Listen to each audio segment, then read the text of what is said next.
no livro do profeta Zacarias, no capítulo 4, no versículo 6. O livro do profeta Zacarias, capítulo 4, versículo 6. Enquanto os irmãos estão procurando este texto, eu quero aqui externar um testemunho. No ano de 1988, há 11 anos atrás passados, eu estava no meio dessa multidão como vocês aí estão. E eu me lembro até hoje que o pastor Gregório Chazuki do Rio Grande do Sul estava aqui ministrando a palavra de Deus. E ele estava fazendo a oferta missionária. E eu não tinha um centavo para entregar a Deus naquela manhã. E ele começou a oferta lá em cima, de carro, terreno, e veio abaixando. Quando ele chegou na última das ofertas, eu não tinha para dar. O meu coração balançou. Era um menino de 15 anos de idade que estava aqui e que desejava também a obra de Deus. E quando ele terminou aquela oferta, ele disse: agora quem aqui entre vós tem a maior de todas as ofertas, a vida, e gostaria de entregar a Deus? Eu saí correndo do meio da multidão, vim empurrando o crente, derrubei gente aí do meio, caí de joelho aqui no chão. Pastor Gregório se aproximou aqui, olhou para baixo e disse: eu profetizo que a vida desse moço há de abençoar o Brasil e muitos países afora. 11 anos se passaram, tenho pregado o evangelho de Deus na Europa, na África e aqui no nosso Brasil, e Deus tem sido comigo. Eu quero te dizer com isso que o teu esforço de estar aqui, Deus está anotando tudo. Deus conhece o teu nome, o teu endereço, o número do seu sapato. E para Deus não importa se você é o último da fila. Se Ele resolver intervir na sua vida hoje, Ele vai inverter a fila, e você que é o último vai ser o primeiro, para a honra e glória de Deus Pai. Eita glória! Este é um dos milagres que acontece aqui nos Gideões Missionários da Última Hora. É Deus arrancando gente sem expressão, pessoas que não têm nome, do anonimato, e levantando para exaltar o nome do Senhor. Esse é Deus, esse é Deus. Livro do profeta Zacarias, capítulo 4, versículo 6. Está escrito aí no texto sagrado: e respondeu e me falou dizendo: esta é a palavra do Senhor a Zorobabel, dizendo: não por força, nem por violência, mas pelo meu espírito, diz o Senhor dos Exércitos. Eu vou repetir a leitura, que está escrito assim: e respondeu e me falou dizendo: esta é a palavra do Senhor a Zorobabel, dizendo: não por força, nem por violência, mas pelo meu espírito, diz o Senhor dos Exércitos. E eu quero nesta tarde aqui falar com os irmãos a respeito do maior poder que o missionário pode ter na vida, para enfrentar o mundo aí fora e até mesmo as atribulações da vida. Porque o cristão tem dois grandes inimigos a enfrentar: primeiro Satanás, e segundo os próprios irmãos da igreja, que não entendem e não podem entender aquilo que Deus tem para fazer na sua vida. Quando eu vejo um Gideão aqui chorando, quando eu vejo um desses pequeninos de Deus saltando, gritando, pulando aqui, e olho para o rosto de muitos crentes, até muitos aqui no púlpito, que olham para eles e torcem o nariz e dizem assim: meu Deus, quanta meninice, para que tudo isso? Eu me coloco no seu lugar, porque eu também já fiz isso muitas vezes.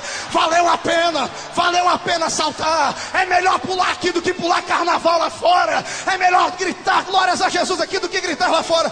Deixa o Senhor Deus te usar mesmo. Profetiza, canta, dança, salta, glorifica, mas deixa o Espírito do Senhor te conduzir às regiões do Espírito nesta tarde, e você conhecerá o poder de Deus definitivamente como Ele é. Mas o tema desta festividade, final de século, o mundo está em desespero. Que faremos nós? Eu estava meditando nisso nesta manhã e comecei a perguntar: Deus, como é que podemos entender o desespero de alguém se nós nunca ficamos desesperados?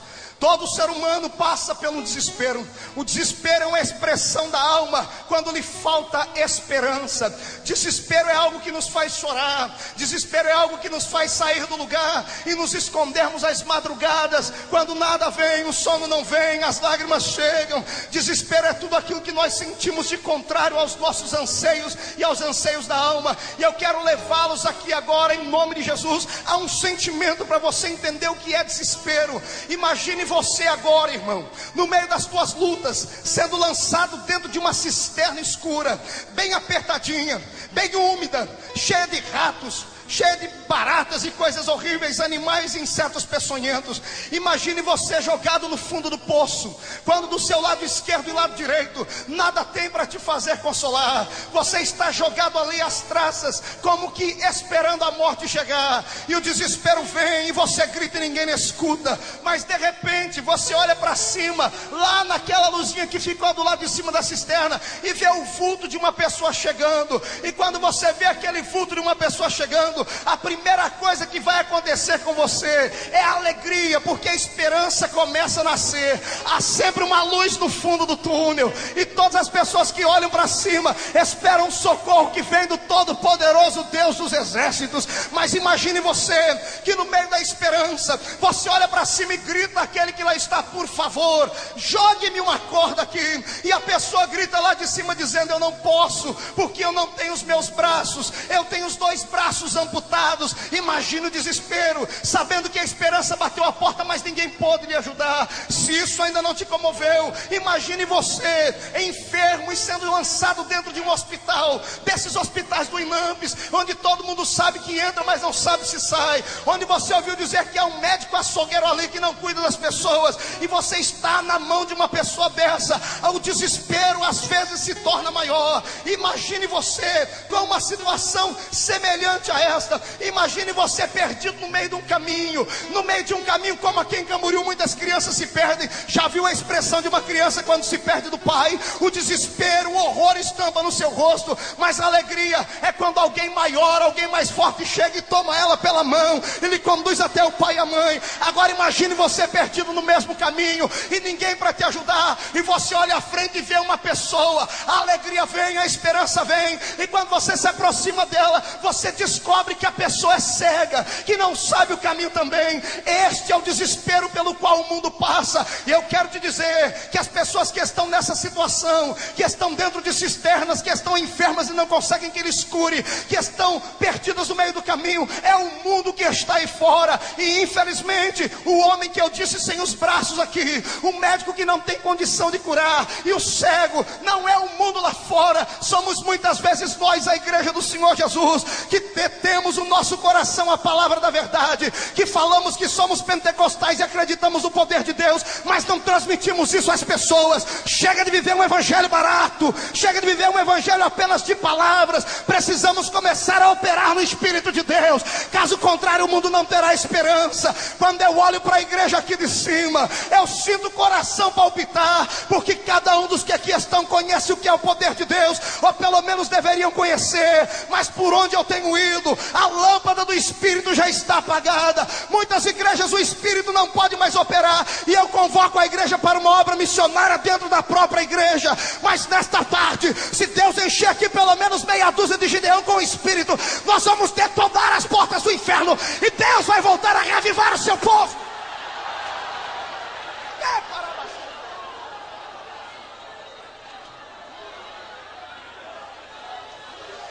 Deus está à procura de um missionário capacitado, de um missionário que detém a palavra da verdade nos lábios. Eu estive pregando no exterior, eu estava ouvindo o irmão falando aqui da Ilha de Páscoa, e eu me senti como ele está se passando lá.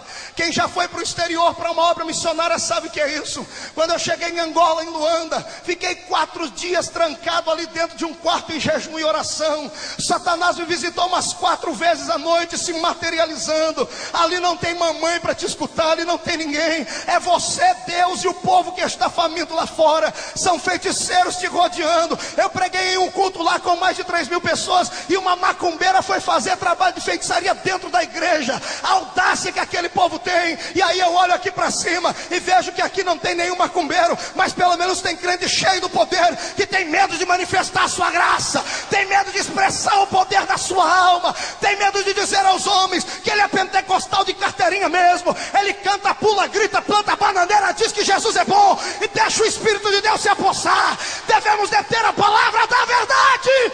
Temos que ter poder, senão não adianta. Vocês assustaram, né, irmão? Olharam para esse menino aqui, disseram: o que é isso aí? O pastor Cisino ficou louco. Deixar um menino de 26 anos pregar aí?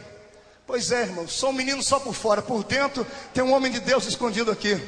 que pode te levar hoje a uma experiência pentecostal genuína. Mas existem 4 poderes, no versículo que li aí no livro de Zacarias, que estão escondidos atrás das palavras, que lutam para operar na vida de um homem. Quando o profeta diz, não por força, eu entendo aqui 2 poderes, não pela força moral, nem pela força intelectual. E aí ele vai ainda mais além, nem por violência, pela força física, mas pelo meu espírito, diz o Senhor dos Exércitos. São 4 poderes que lutam para dominar a vida de um crente: a força física, a força moral, a força intelectual e o poder de Deus genuíno, que é o poder do Espírito. E eu quero aqui navegar convosco nesses 4 pensamentos, e quero aqui que vocês prestem bastante atenção, porque Deus vai mudar a sua vida se você acreditar nessas palavras aqui. Deus vai romper com todas as barreiras que te seguram ainda. Deus vai fazer com que você enxergue o céu pelo lado de dentro. Se Deus fez na minha vida, Ele vai fazer com você também, irmão. Vai fazer com você também.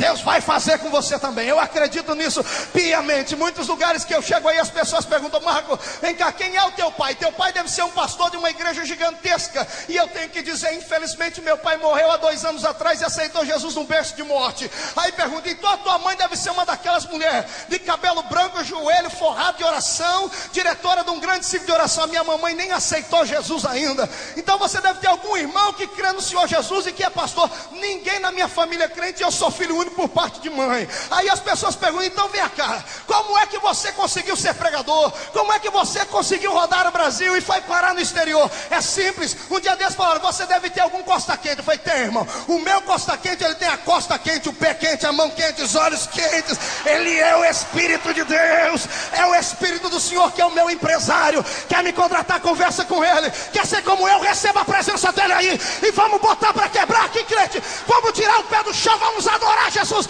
Vamos deixar o Senhor se manifestar. Mas vamos lá. O primeiro poder que luta para dominar a vida de um missionário é o poder físico. O que é o poder físico?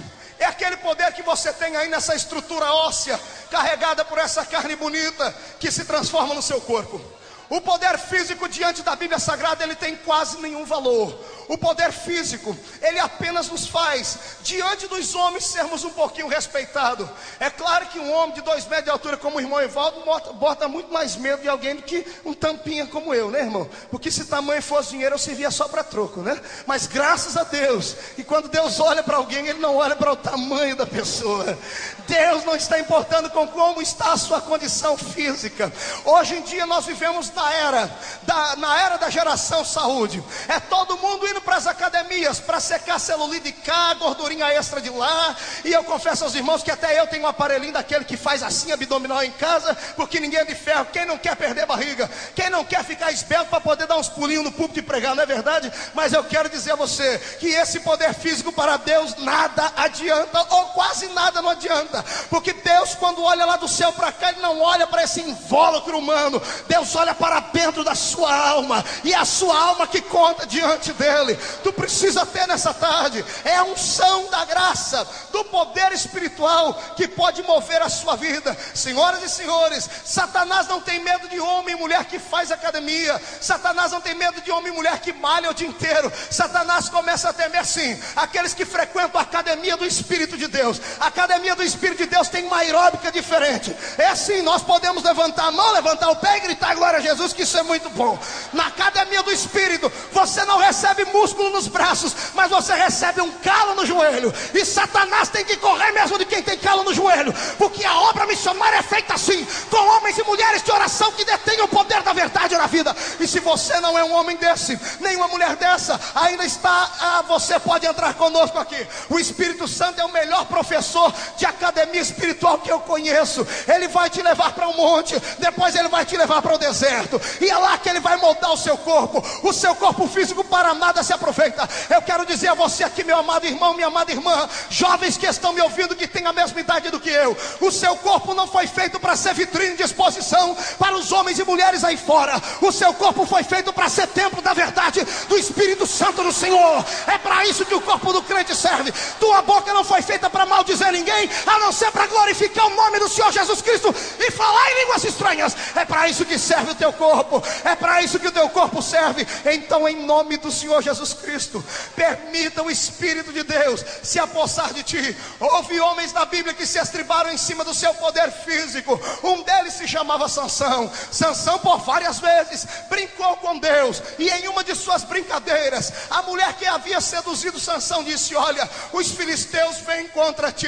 E Sansão se levantou numa boa, olhou para cima, esticou os braços e disse: tudo bem, os meus bíceps estão preparados, hoje eu já levantei alguns pesos, como sempre eu vou vencer os filisteus, porque eu tenho força física. Mas a Bíblia Sagrada diz que quando Sansão se levantou, ele não sabia que o poder do Espírito de Deus havia se afastado dele. Irmãos amados, o maior poder que nós podemos ter é o poder do Espírito. Eu conheço muitos pastores, e um dia desse preguei numa igreja de um deles, que olhou para os irmãos e disse assim: olha, irmão, se a minha palavra não resolver, o meu braço resolve, porque eu sou crente, mas meu braço é braço de nordestino. Eu quero dizer a você, irmão, que para mim não importa se tu tem sangue de europeu, de nordestino na veia. Para ser um cidadão do céu, para ser um missionário do Deus vivo, tem que ter o sangue de Jesus Cristo na veia, para poder assim sim fazer alguma coisa. Quer tirar uma queda de braço com Satanás? Tire, mas tire debaixo da unção e da graça de Deus, senão não adianta, você vai ser derrotado, você vai ser derrotado. Quantos homens não pregaram aqui nessa tribuna, e hoje eu estava ali sentadinho no canto, e me lembrei de grandes figuras, homem em quem eu me espelhei, a maioria dos pregadores se espelharam, e hoje não tem condição nem de olhar aqui para cima. E eu comecei a dizer: Deus, por que isso? E o Senhor disse: eram homens que se estribavam em cima do seu poder, em cima da sua estatura e de tudo que tinham, mas eles se esqueceram que os que confiam no Senhor têm que renovar suas forças é lá no pé do altar, e se esqueceram que os homens confiam em carros e outros em cavalos, mas o missionário pregador da palavra confia no Senhor dos exércitos, que está acima de todas as coisas. O poder físico para nada adianta, missionário. Eu estava pregando no Rio de Janeiro um dia desse, o irmão me mostrou um pastorzinho. O pastorzinho era desse tamanho, menor do que eu. Dei risada e fiquei muito alegre, porque quando eu encontro alguém menor do que eu fico todo e todo, né, irmãos? Porque raramente a gente não acha.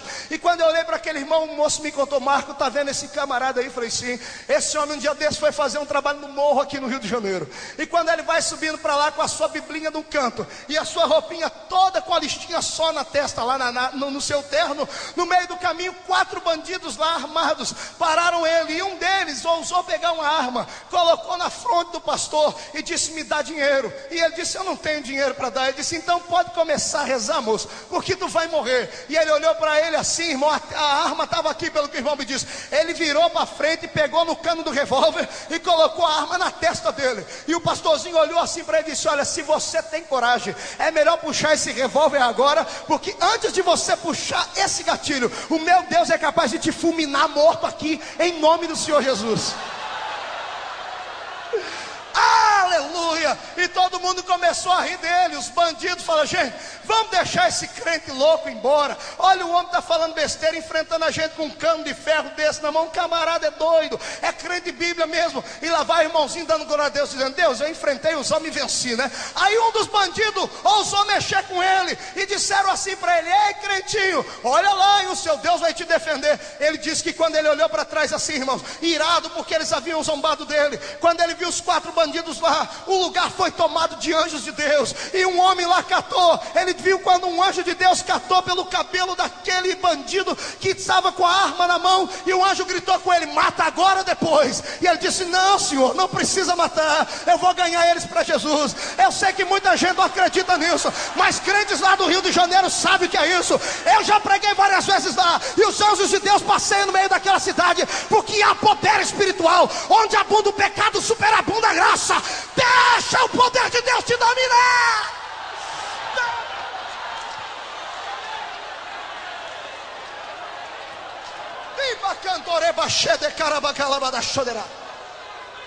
E não adianta ficar me olhando com esse olhão seco parecendo coruja não, que é isso mesmo, irmão. Crente para ser crente, Gideão para ser Gideão, tem que ter fogo dentro da sua buzina, tem que ter fogo aí dentro do seu cântaro, tem que ter fogo nos olhos, fogo nos pés.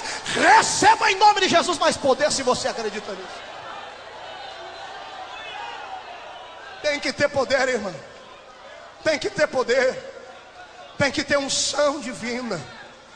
Missionário Gideão, Pastores, temos que ter unção divina.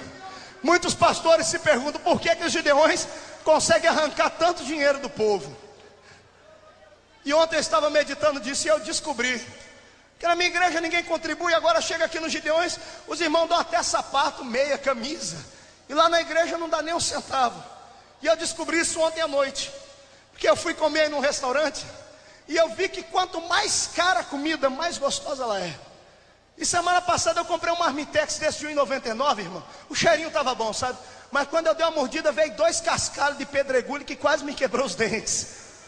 E eu comecei a entender. Sabe por que ninguém contribui na sua igreja? Porque você dá uma comidinha ralé, uma comidinha simplesinha, uma comidinha de R$1,99. Aqui no Gideão não, o povo aqui só come comida 5 estrelas.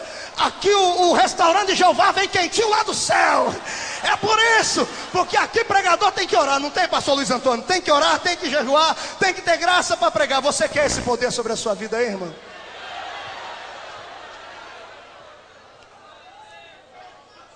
Eu cheguei em Londres para pregar na Inglaterra, ali em Kensington, e o pastor que me recebeu lá no aeroporto de Londres olhou para o meu tamanhozinho assim, mas falou: é você que é o pregador? Eu falei: por quê, pastor? Porque o pastor lá é desse tamanho assim. E ele falou: então vamos pregar lá na minha igreja. Cheguei na igreja dele lá, olhei para aquele povo, e ele disse: Marco, vamos ter uma reunião antes aqui.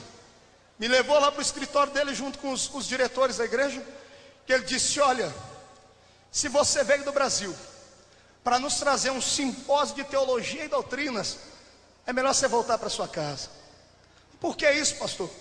Porque o europeu comeu tanta teologia, tanta palavra, que está vomitando palavra.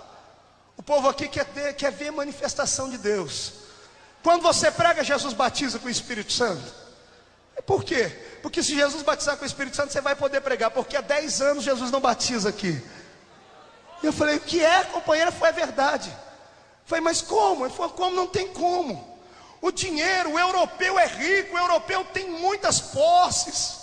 Cheguei em Portugal para pregar na igreja em Azambuja, ali do lado de Lisboa, mesma coisa. Fui pregar no púlpito, o pastor me chamou do lado e disse assim, só que ele foi mais na carne, né? Ele disse: irmão, o irmão vai pregar, o irmão é brasileiro, nós conhecemos brasileiro, né? Brasileiro tem sangue latino, pula, grita. Os europeus não, os europeus são mais fechados, os europeus são um povo mais clássico, os europeus são um povo mais estudado, o europeu fala 3, 4 idiomas, e o meu povo aqui, eles ouvem bastante, eles não são muito de se expressar. E eu peguei o microfone para pregar. Quando eu olhei para aquele povo, o Espírito Santo falou: meu filho, isso não tem nada a ver com o europeu, não tem nada a ver com estudo, isso aí tem a ver com a frieza do Espírito. Se eles abrirem o coração, eu faço. E eu comecei a pregar igual os evangelistas do Brasil pregam. Sabe como é que prega evangelista da Assembleia de Deus no Brasil? Pula, grita, faz de tudo, acontece, profetiza, sai correndo no meio do povo. O povo ficou tudo assustado. Aí Jesus batizou 44 pessoas com o Espírito Santo na igreja. Aí o pastor português olhou para mim e disse: meu amigo, onde foi que você aprendeu a batizar o povo com o Espírito Santo? Eu caí na risada. Eu falei: irmão, eu estou em que igreja? Assembleia de Deus, sim. Falei: quantos crentes tem a Assembleia de Deus de Portugal? Ele me disse: 15 mil membros de costa a costa. E eu falei: meu Deus, 15 mil membros é o que tem o meu campo lá no interior de Ribeirão Preto, onde eu congrego. E eu falei: em Portugal inteiro. E ele disse: Marco, nós estamos aqui debaixo de frieza. Os pregadores de fogo que chegaram aqui, os pastores colocaram no banco. Lá não pode se profetizar. E os crentes que profetizam foram colocados no banco. Aí depois ficam dizendo: não, é que as coisas mudaram, é que a Igreja Universal chegou lá e tomou conta. Não é nada disso. É que falta o Espírito de Deus na vida de todos. O Espírito Santo já não tem mais liberdade. O Espírito do Senhor não pode levantar mais um profeta que eles mandam calar a boca. Mas eu quero dizer a todos os gideões missionários aqui: se todos aqui neste ano saírem daqui com o propósito de serem uma atalaia na casa de Deus, vão começar a pôr fogo no Brasil inteiro. Vão começar a pôr fogo no Brasil inteiro. E Deus vai abençoar.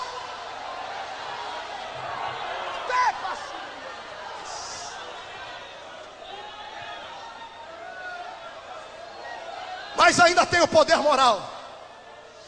O poder moral é um pouquinho mais perigoso do que o poder físico. O poder moral nos fala do nome, nos fala do sobrenome. O poder moral nos fala da carteirinha, da credencial que temos. O poder moral nos fala da família em que pertencemos na igreja, principalmente se o dízimo é maior ou é menor.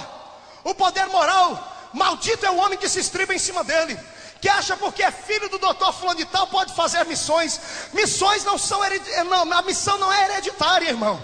A chamada divina não é hereditária. Deus pode sim levantar um filho do pastor para ser pastor também, mas isso não é regra. Essas coisas podem acontecer como não podem acontecer. Ninguém aprende a ser obreiro, missionário, nem pastor atrás de uma mesa. As pessoas aprendem a ser isso no meio do povo, e principalmente se for um povo pentecostal. Se não for, não adianta. Nós precisamos nesta hora final tomarmos a nossa bandeira da fé e levantarmos por esse Brasil inteiro e tirarmos os ditadores que têm barrado a unção do Espírito de Deus. Eu sei que isso aqui pode custar o meu pescoço, mas eu tenho que dizer, porque um dia eu estava pregando uma igreja dessas aí, e o filho do pastor foi me atender, e ele me levou para uma igreja e me apanhou no aeroporto. Quando eu cheguei na igreja, uma igreja rica, bonita, toda encarpetada, eu falei 15 minutos e ele me mandou sentar. E eu disse: por quê, irmão? Ele nem conversou comigo. À noite o co-pastor dele lá chegou em mim e disse: olha, você quer continuar pregando aqui? Eu falei: quero. Então anote aí o que você não pode pregar na minha igreja. Eu falei: mas como é que é exatamente? Você não pode falar isso.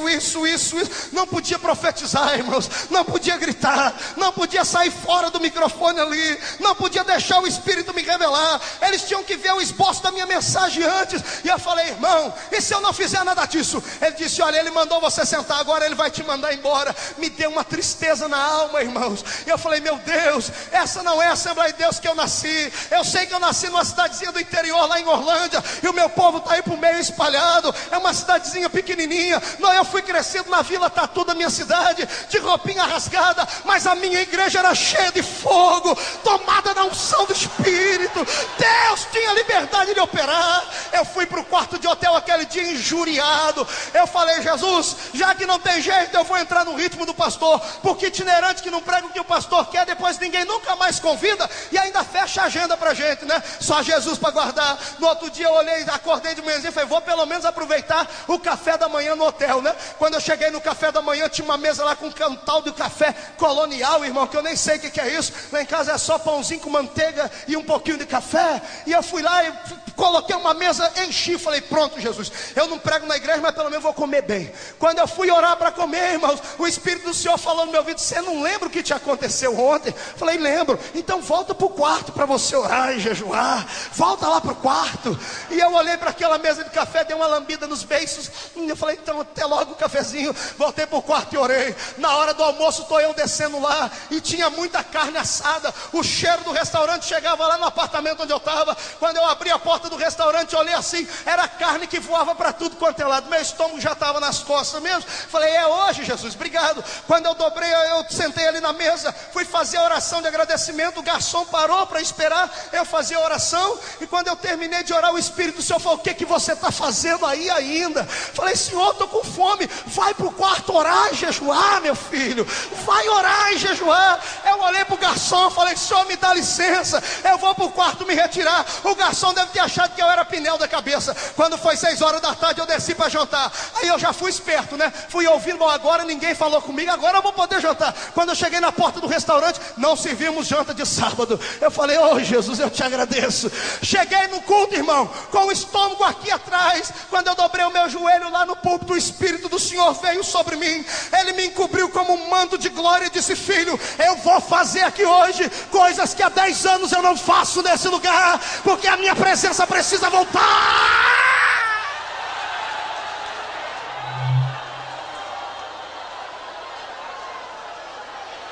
O que falta na nossa vida é poder de Deus, é unção e autoridade de Deus.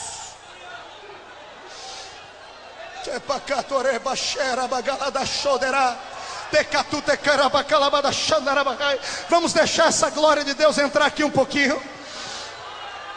Foi quase 3 horas de apresentações, homens falando. Vamos deixar o Espírito Santo falar um minutinho aqui. Todo crente, levante a sua mão direita agora comigo. Senhor Deus, é só para quebrar o gelo, Pai. Onde houver uma mão direita levantada, toca nele com uma brasa de fogo tirada do teu altar.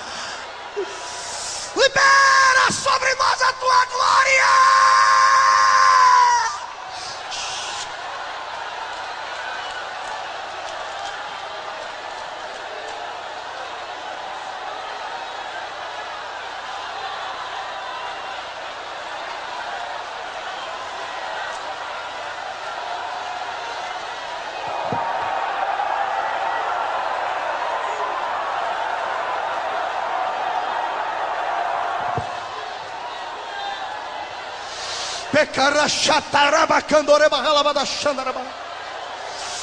Querido obreiro de ministério que é mais velho do que eu, não fique constrangido em dar glória a Deus quando um menino prega, não. Deixa o Senhor te tomar também, renovar o teu ministério, encher a tua vida. Vamos nessa noite aqui, nessa tarde, exaltar o nome do Senhor e entronizar o Espírito na nossa vida.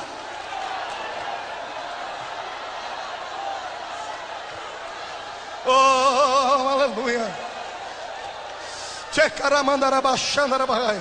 Escute-me aí mais um pouquinho. O poder moral rouba da pessoa a presença do Espírito, porque ele se estriba em cima do seu conhecimento. E há um exemplo claro disso no livro de Atos dos Apóstolos, no capítulo 19, quando um homem chamado Cefas, um certo sacerdote principal ali dos judeus, ele tinha 7 filhos. E esses seus 7 filhos, a Bíblia diz que eles eram profetas de carteirinha, encomendados, profecia por encomenda. E esses 7 moços, eles se estribavam primeiramente porque eram filhos de um sacerdote. Eles achavam, porque eram filhos de sacerdote, podiam profetizar, podiam expulsar, podiam fazer obra missionária por engano. E Deus nunca aprovou isso. Deus nunca aprovou isso. Existem muitos filhos de Eli por aí, Ofni e Finéias, que jogam para o ar com as 2 mãos o que os pais custaram com 2 joelhos no chão para conquistar. Eu conheço isso e você conhece também. Tem crente que viajou 3.000 quilômetros para vir aqui, porque lá na igreja dele ele não tem liberdade. É por isso que chega aqui, ele pula e faz o que tem que fazer. E se eu fosse você, eu faria a mesma coisa, irmão. Faria mesmo. Eu faria a mesma coisa. Lá estão os 7 filhos de Cefas, e eles partem para cima de um homem endemoniado. E a Bíblia diz que quando eles chegam perto do endemoniado, eles fazem 3 coisas. Primeiro, eles olham para o endemoniado e dizem assim: ei, atenção aí, seu demônio miserável. Primeiro, nós vamos aqui imitar um grande pregador da época que se chama Paulo. Eles olham para ele e dizem assim: olha, demônio, nós te esconjuramos pelo Deus de Paulo. E eu aprendi aqui o primeiro erro dessas pessoas que se estribam em cima da sua família ou do seu nome. São pessoas que muitas vezes não são uma voz diante do povo, são ecos de outras pessoas. E eu sou aqui capaz de dizer aos irmãos que admitir que eu já fui um desses. Eu já fui um menino que imitava os pregadores, e eu achava que não era errado, porque eu gostava de ver. Inclusive existe um que quando eu vejo ele pregar aqui, eu quase babo. É o pastor que pregou ontem à noite, pastor Gilmar Santos. Eu oro por ele, Deus abençoe. E quantas vezes eu não imitei Gilmar Santos? Eu falei para o pastor Luiz Antônio que eu ia dizer isso aqui. Quantas vezes eu não imitei o pastor Gilmar Santos? Quer ver, não é assim que ele prega? Meus amados irmãos, deixa eu ver. É assim, não é? Eu fazia também. Agora pergunta para mim se acontecia alguma coisa quando eu pregava. Irmão, em vez de cair um poder na igreja, caiu uma tristeza na igreja. E eu falava: Jesus, eu prego, até a língua estranha dele eu imitava, e não acontecia nada. E um dia eu dobrei meu joelho e o Espírito Santo falou: vem cá, seu bobão, você não precisa imitar ninguém não. Eu não quero que você seja eco de ninguém. Eu quero que você seja uma voz. Eu quero que você seja uma voz. Eu quero que você seja uma voz. Uma voz. Deus quer que você seja uma voz. E eu dizia: Deus, eu não tenho tamanho de pregador, eu não tenho padrinho, eu não tenho nem voz de pregador. A minha voz é uma verdadeira taquara rachada. E o Senhor disse: mas você tem a minha presença, e a minha presença faz a diferença. A presença do Senhor faz a diferença. A presença de Deus faz a diferença. Eu gostaria que hoje você entendesse isso. A tua vida é igual a vida de um caranguejo. Tu só anda de lado, só sabe imitar os outros. Você não pode continuar assim. Você tem que ser uma voz. A segunda coisa que eu aprendo com esses homens é que além deles imitarem a voz e o jeito de Paulo, olha o que eles faziam aqui, irmãos. Pelo que eu anotei aqui, eles eram conhecidos pelos homens. E para Deus não importa se você é conhecido entre os homens, doutor fulano de tal, não sei que me ajude, não. Para Deus você tem que ser conhecido no inferno. Verdadeiro missionário, verdadeiro pregador tem que ser conhecido lá no inferno. Foi o que os meninos fizeram com o homem lá e disseram: olha, nós te esconjuramos pelo Deus de Paulo. O demônio olhou para eles e disse: eu conheço a Paulo. O demônio conhecia Paulo lá nos quintos dos infernos. Agora, do que adianta você ser conhecido pelo presidente da convenção e quando Satanás chega perto de você, tu sai correndo dele? Tu tem que ser conhecido no inferno e ter autoridade para vencer. Tem que ser conhecido no inferno.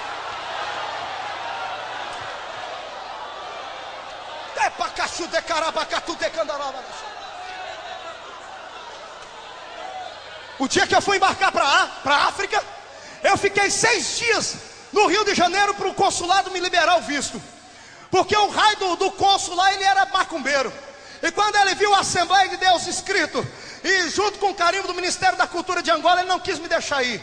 Ele arrumou defeito no meu nome, arrumou defeito no número do meu passaporte, arrumou defeito nos dias que eu ia ficar lá, arrumou defeito em data. Eu sei que foi uma semana de prova. No último dia eu sentei lá dentro daquele consulado e disse: Deus, se tu é Deus mesmo, eu invoco agora aqui a presença do anjo lá de Angola, porque cada nação tem um anjo. Senhor, eu quero que o Senhor mande aqui aquele anjo criolão bem forte, 2 metros de altura, com aqueles bíceps assim, malhados aí no forno de Jeová, e que ele venha aqui com a espada forte e dê um jeito nesse cabra safado aqui, porque eu quero ir pregar o evangelho. Daí a pouco o telefone tocou lá da Angola. Quem era? Um homem muito mais poderoso que ele, ministro da defesa de Angola, o doutor Kundi Payama. Ele ligou para o cônsul e disse: deixa esse menino entrar aqui no meu país. Mas não tem nem mais nem menos, deixa ele entrar aqui, senão eu te arranco desse lugar aí. Aí o homem veio para mim, pediu carteirinha. Eu olhei para ele assim, eu olhei para ele e disse: meu amigo, não tem jeito, tu pode ser macumbeiro, eu sou poderoso no Senhor dos Exércitos. Tu pode ter 2 metros de altura e eu sou uma tampinha, mas maior é o que está comigo do que aquele que está com você. A graça, o poder faz a diferença.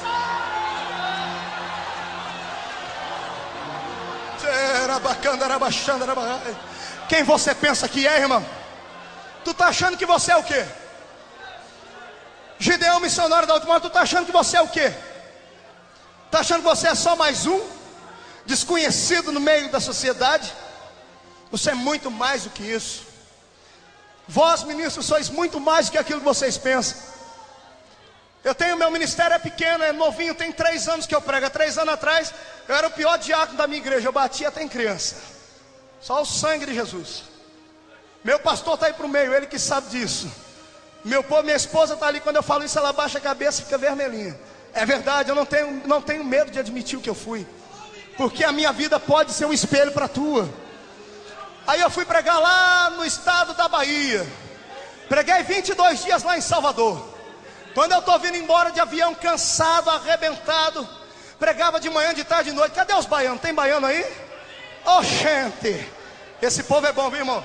Esse povo faz vigília, ora, vai para o monte, que coisa tremenda. E eu fui lá no meio desse povo, só que lá eles arrancam o couro, queima a gordura, quebra os ossos.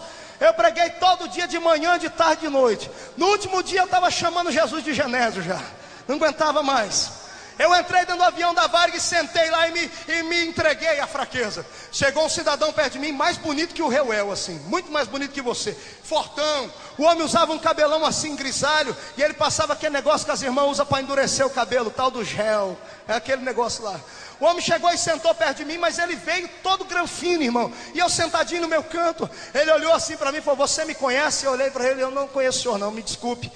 Quando pensei comigo, por que devia conhecer? E ele falou: então me dê licença que eu vou me apresentar. O homem foi lá, ficou em pé no corredor do avião, olhou para mim, ele deu uma arrumada assim na cinta dele, para lá e para cá, passou a mão naquele cabelo e disse: eu sou ministro do Tribunal Superior do Trabalho aqui em Brasília.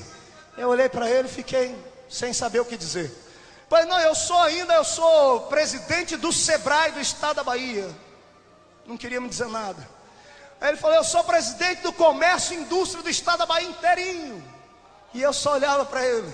Ele falou: eu sou médico de ouvido e nariz e garganta, o tal do otorrino. Eu achei que ele estava falando em língua estranha comigo. Otorrino. Quando ele terminou, eu vi que ele até cansou, ele sentou, eu olhei para ele, peguei na mão dele assim: doutor Humberto, disse: muito prazer conhecer o senhor. Fiquei quieto, irmão, o homem ficou possesso. Eu acho que ele queria que eu pegasse a mão dele e fizesse assim: meu Deus, vou ficar 2 anos sem lavar minha mão. Peguei na mão do ministro. Eu sou muito mais do que isso.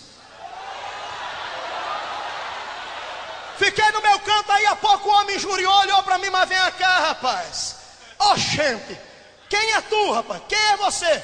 Eu olhei assim para ele e falei: agora é minha vez. Fui lá no corredor do avião. Todo baixinho é invocado, irmão, não mexe com baixinho não. Deu uma arrumada na minha calça assim. Olhei para ele, não precisei passar a mão no cabelo, porque o cabelo já é duro. Eu olhei para ele assim e falei: doutor, eu também sou ministro. Ele olhou para mim, deu uma risada, uma gargalhada. Eu achei, tá rindo por quê? Você é ministro do quê, rapaz? Por que esse rostinho de neném aí? Eu falei: doutor, eu sou ministro do Evangelho de nosso Senhor e Salvador Jesus Cristo.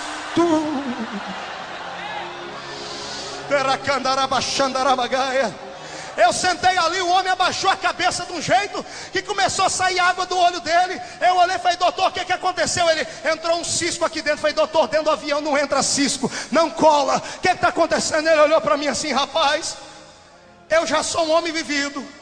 Eu tomei café da manhã com a ACM hoje. Estou indo para São Paulo, uma reunião com o Celso Pitta e Maluf. Daqui 2 dias eu vou estar jantando com o presidente Fernando Henrique Cardoso. Eu tenho uma das maiores fazendas aqui da Bahia. E vou lhe dizer, eu tenho muito jagunço. Nem o meu pai me batendo, eu nunca chorei na vida. Agora, o que você tem, rapaz? Que quando você disse que é ministro desse tal Jesus aí, aqui dentro tribulou tudo, aqui dentro meu coração apertou.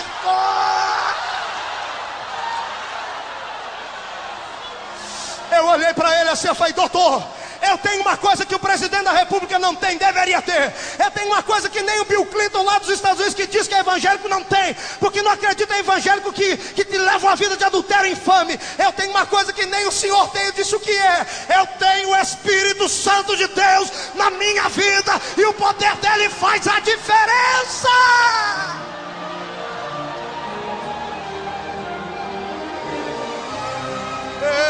Quem tem o Espírito Santo aí?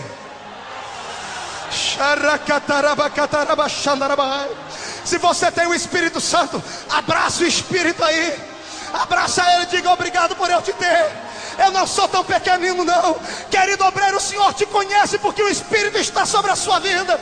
Não é por causa da tua credencial, é porque a graça de Deus ainda está aí.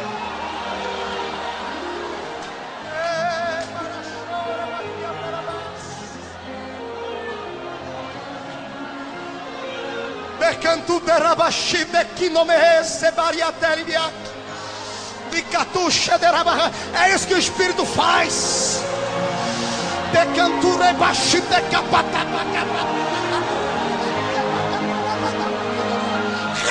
Receba a glória aí.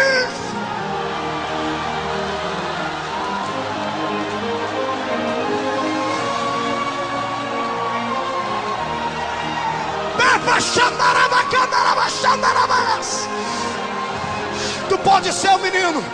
Deixa o Espírito de Deus te usar. Deixa o Espírito Santo te tomar. Deixa a graça do Senhor vir. Receba poder aí. Receba poder aí. Receba poder aí agora.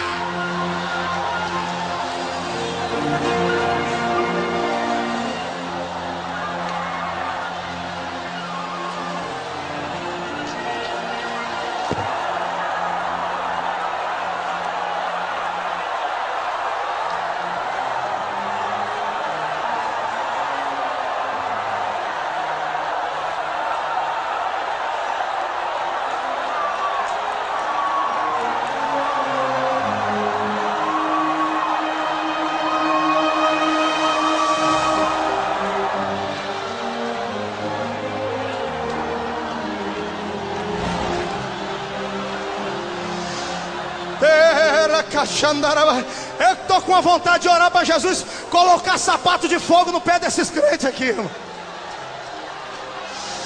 Deixa o Espírito de Deus se apossar de você. Deixa as pessoas olhar para você do jeito que elas quiserem. A Assembleia de Deus só é a Assembleia de Deus por causa da ação do Espírito. Gideões só é Gideões porque a graça e o poder estão aqui. Missionário só é missionário porque a presença do Espírito está aí.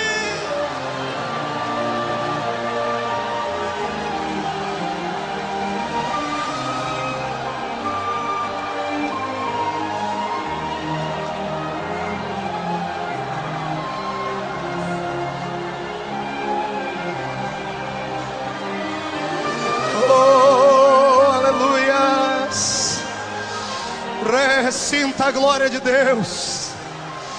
Foi para isso que você veio aqui, os Gideões. Sinta a glória de Deus. Obrigado pela manifestação dos pastores. Obrigado, pastor Nilton. Fogo puro em Lages. Novembro estamos lá pregando em nome de Jesus. Aleluia. Sentem mais um minutinho, senhores.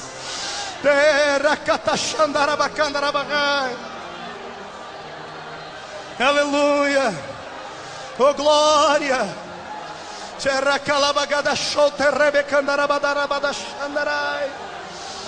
De canton de que paleba su de quitonere andar a la magatore bes.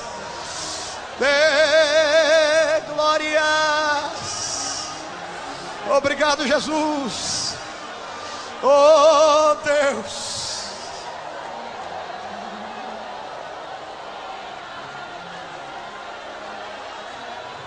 Ainda existe o poder intelectual.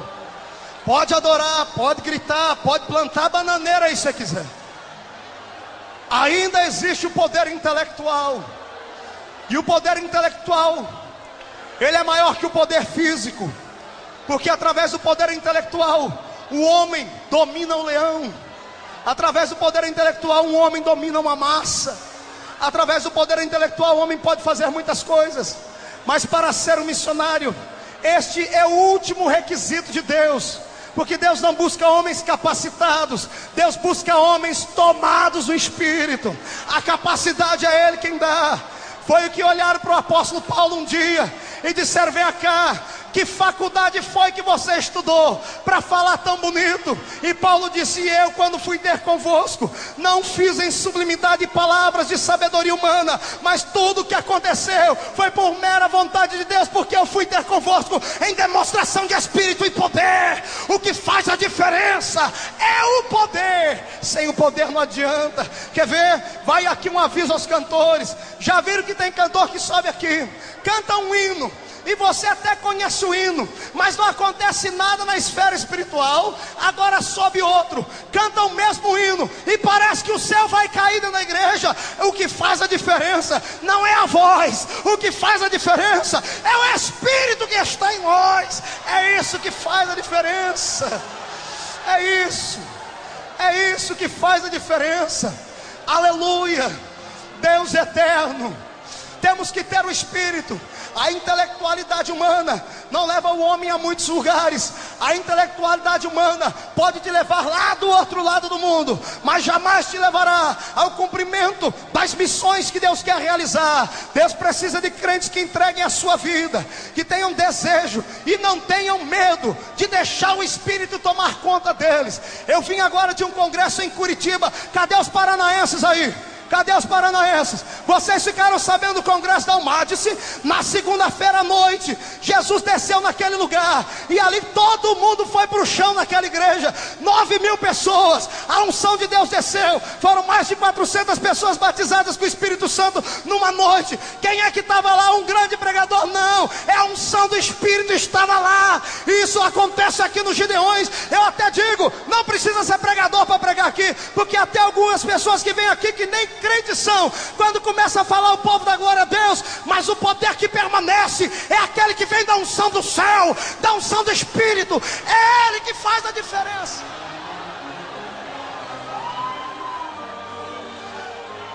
Assembleia de Deus, olhe para mim.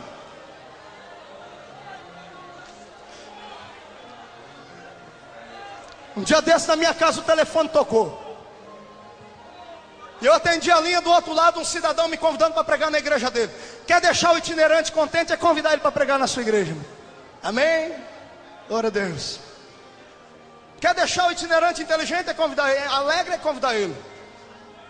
E eu estou lá, o irmão falou: quero você pregar na minha igreja. O senhor está sentindo de me convidar? Eu estou sentindo de ir. Me dá aí o telefone e o endereço que eu já estou indo. Quando ele agendou tudo, ele disse: eu falei, onde é que é a sua igreja? Ele entendeu errado. É a minha igreja, a igreja batista. Calma aí, renovada? Não, batista tradicional. Falei: mas o senhor ligou para o homem errado. Falei: não, você não é Marco Feliciano da Assembleia de Deus. Falei: sou eu. Então liguei para o lugar certo. Falei: não, o senhor ligou para o homem errado. A sua igreja não é aquela? Foi essa mesmo, é aquela que não pode dar glória a Deus. Mas o que o senhor quer que eu vou fazer aí? Me falaram que no seu currículo você pula, grita, planta bananeira, interpreta, fala em língua estranha, sai correndo no meio do povo, diz que Jesus é Deus. Eu quero você pregando. Eu falei: por quê? Porque eu estou cansado da geladeira da minha igreja. Eu quero ver o meu povo pegar fogo também. Eu falei, é isso mesmo? Aí eu falei, eu fui mais na ferida, né, irmão? Eu falei assim, companheiro, espera aí. Tem o dedo de Jeová deve estar aí. Eu falei para ele, o que aconteceu aí? O senhor me convidando. Ele ficou todo sem jeito e disse, olha, eu sou um pastor já de 64 anos. Eu estudei nos Estados Unidos da América, Dr. Billy Graham e Henrietta Mears foram os meus professores lá em Princeton. Eu sei falar inglês, sei falar um pouquinho do grego, eu sei falar alguns idiomas. Eu prego há 40 anos, sou pastor há mais de 30. Só que um dia desse eu estou pregando na minha igreja aqui, e eu olho para o meio do meu povo, o povo estava dormindo. Tinha gente que só acordava porque batia a cabeça no banco da frente. Eu tampei assim o microfone, pastor Cizinho, no telefone, e pensei comigo, na Assembleia de Deus está assim também, algumas por aí. Queima, Jesus. Falei, então tá bom, meu senhor, mas o que aconteceu? Ele disse, aí, Marco, no meio dessa frieza toda. Eu cheguei em casa e desconjurei minha mulher, falei, filha, eu preciso de um renovo no meu ministério, aos 64 anos de idade. E ele dobrou o joelho e falou, Deus, eu preciso de um renovo na minha vida. E ele, com toda a intelectualidade dele, não conseguiu levar um povo ao avivamento. Aí deixou a intelectualidade de lado e colocou o joelho no chão. Aí Jesus atendeu ele. Ele falou que dormiu aquela noite. Quando ele dormiu, apareceu uma visão. Um homem de branco com um giz na mão. E o homem começou a escrever na lousa umas palavras. E ele olhou para aquilo e acordou assustado. Quando ele acordou na casa dele, a mulher dele disse, o que foi? Ele disse, eu tive um pesadelo. Ele sonhou com um anjo e teve pesadelo. Foi lá para a cozinha dele, bebeu água gelada, voltou assustado, dormiu de novo. Quando ele dormiu, o anjo estava no mesmo lugar, com giz na mão, cruzado. E aí, agora podemos ir? Ele falou, mas e aonde? Você não pediu uma renovação? Pedi, então é isso que Deus vai te dar agora. Ele falou assim, não tem jeito de sair fora. Ele disse, agora não dá mais, você já entrou dentro. O que é que eu tenho que fazer? O anjo disse, primeiro você tem que aprender a falar essas palavrinhas aqui. E o anjo começou a escrever na lousa. Ela falou, Marco, eu entendo várias línguas, mas aquilo lá eu não entendia não, rapaz. Eu olhava para aquilo, a língua dobrava, eu fazia biquinho e não saía. Aí eu falei, me ajude aí. Aí o anjo começou a soletrar e ele começou a falar. E foi, Marco, quando foi lá pelas madrugadas, eu acordei sentado na minha cama, chorando, falando o raio das línguas que os crentes da Assembleia de Deus falam.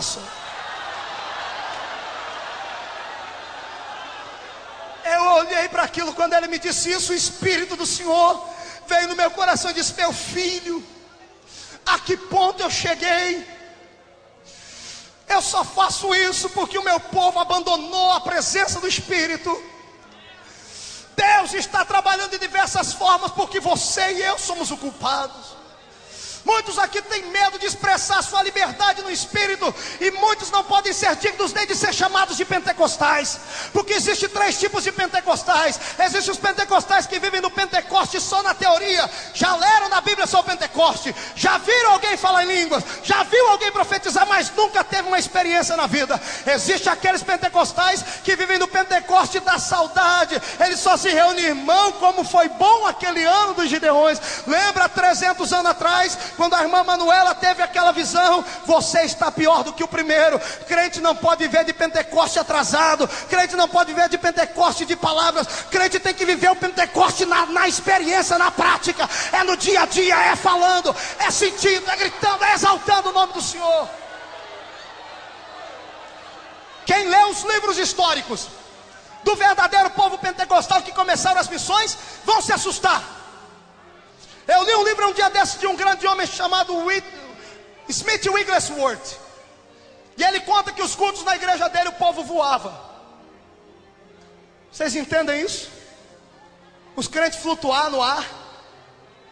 Há 100 anos atrás. Falei, meu Deus, aqui os crentes dão um pulinho, os pastores querem mandar eles parar lá na sua igreja. Eu queria ver Jesus fazer crente voar aqui hoje.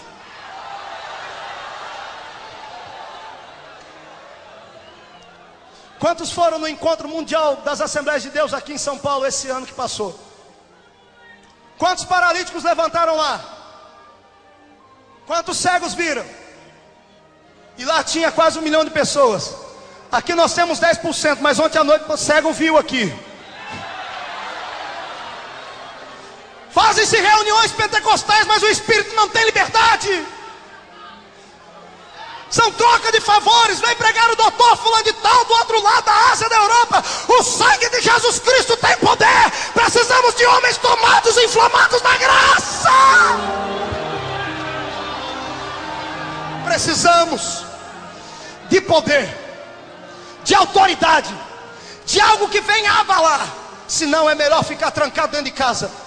Senão é melhor ficar levando essa vida pobre e miserável que você tem aí.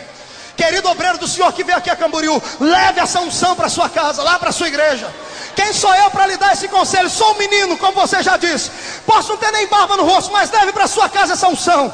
A Assembleia de Deus nasceu debaixo de fogo e precisa de fogo para continuar subsistindo. Senão nós vamos virar igrejas batistas tradicionais.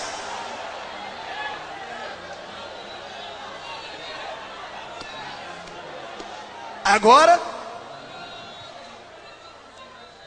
tem o último poder. Eu falei do poder intelectual, do poder moral, eu falei do poder físico. Agora eu quero falar do poder espiritual. O poder espiritual.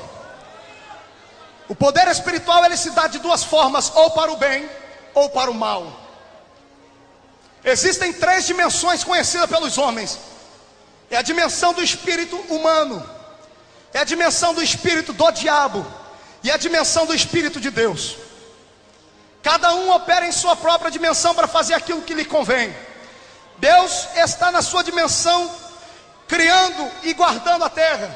O diabo destruindo e fazendo mal, e o homem sendo usado aqui na terra. Agora existe uma quarta dimensão, que é a dimensão que todo missionário, que todo obreiro, que todo crente deveria conhecer. É uma quarta dimensão espiritual, onde se dá a união do espírito do homem com o espírito de Deus, ou o espírito do homem com o espírito do diabo. Quando o homem se une ao espírito do diabo, sai homens como o Dr. Fritz, sai homens como esses aí que fazem prodígios também, que operam milagres e curam. E eu não duvido daqueles milagres, porque do mesmo lugar que veio o poder divino, veio aquele poder, porque Lúcifer recebeu de Deus. Não tente você dizer que é charlatanismo. Muita coisa é, mas muita coisa é porque o diabo também tem poder. Agora, se a união do espírito do homem com o espírito do diabo transforma-se em feiticeiros, imagina o que acontece quando o espírito de Deus se une com o espírito do homem. Imagina o que vai acontecer aqui hoje se você se entregar sem reserva ao Espírito de Deus. Deus vai fazer contigo o que fez comigo: me arrancar de uma cidadezinha lá 3 anos atrás e me trazer aqui para pregar para vocês. Deus pode mudar a sua vida, Deus pode transformar o seu raciocínio, Deus te levará a uma compreensão muito além daquilo que você pode sonhar. Precisamos do poder espiritual, e é isso que eu convoco vocês aqui agora para buscarmos. Quantos querem uma nova experiência assim na vida? Fique de pé comigo, os que estão sentados.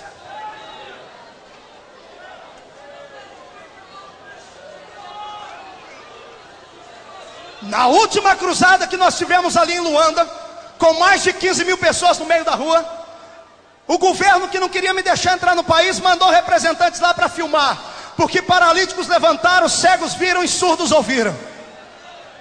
E eu convoquei aqueles africanos todos, porque eles não têm dinheiro no bolso, não têm sapato para vestir, nem roupa para colocar no corpo, mas eles têm desejo e fome do Espírito de Deus.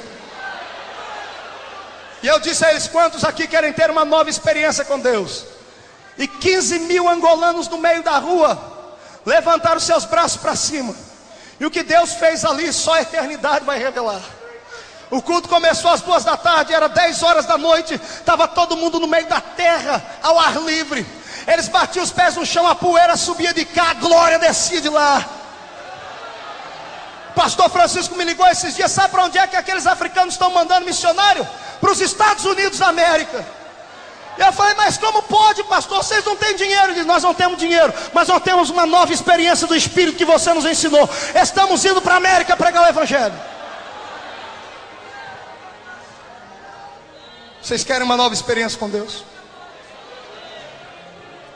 O que você tiver na mão, vê se tem jeito de colocar no banco aí. Pastores também.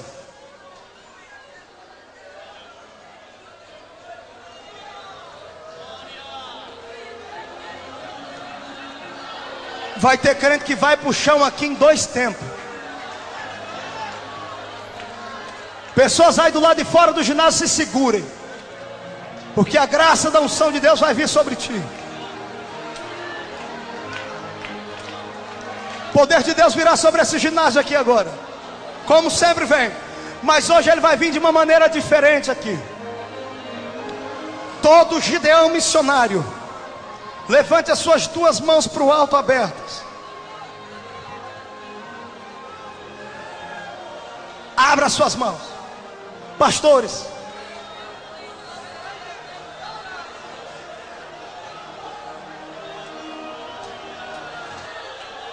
cantores, do lado de fora aí do ginásio, levante as suas mãos. Feche os seus olhos agora. A apoteose de Deus vai descer aqui. Deus vivo, eu ministrei a tua palavra, eu confiei no teu poder, e eu, como teu servo, tenho vivido isso que aqui estou convidando o seu povo a ter uma nova experiência. Se o Senhor é Deus, se o Senhor é Deus, se o Senhor conhece o coração deste homem no púlpito deste homem aí no meio da igreja, se o Senhor quer aqui agora fazer uma coisa nova, porque eles querem, onde houver uma mão levantada, passa o teu vento ali agora, Pai. Passa o teu vento ali agora. Espírito de Deus, pegue na mão desse crente, una o espírito dele contigo agora, agora, agora, agora, agora.